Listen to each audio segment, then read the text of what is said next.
Richard called a meeting in the grand dining hall. Every servant, every staff member, even his closest business associates were summoned. Daniel, still embarrassed from the night before, stood quietly at the back, unsure of why his father had called such an audience.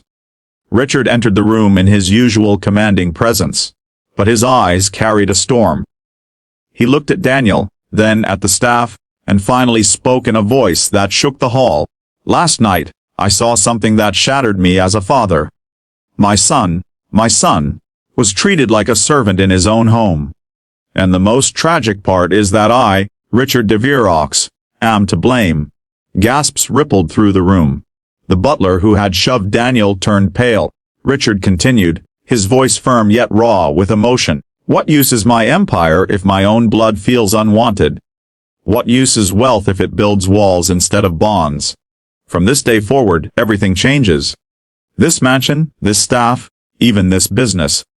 None of it matters unless my son stands at the heart of it." Then came the shocking twist. Richard did what no one expected. He stripped away the layers of his wealth for Daniel's sake. Within a week, he sent half the household staff away.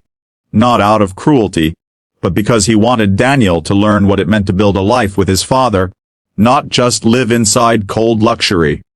He canceled trips, turned down board meetings, and started driving Daniel to school himself. At first, Daniel resisted, confused by the sudden shift. He had grown used to being invisible, and trust did not come easily.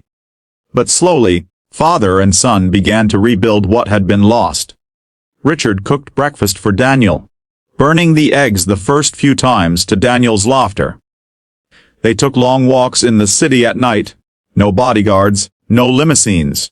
Just a father and son discovering each other. The butler who had humiliated Daniel was dismissed, but not without a lesson. Richard gave him a severance package, saying, "No wealth justifies cruelty. Remember this, wherever you go." Months passed, and the mansion no longer felt cold.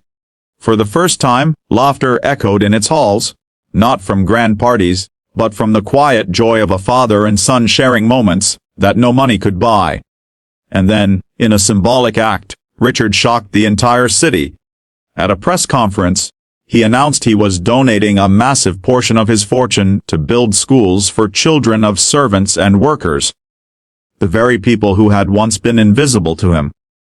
When reporters asked why, he simply said, "Because last winter, I almost lost my son, and in that moment, I realized love is the only wealth that matters."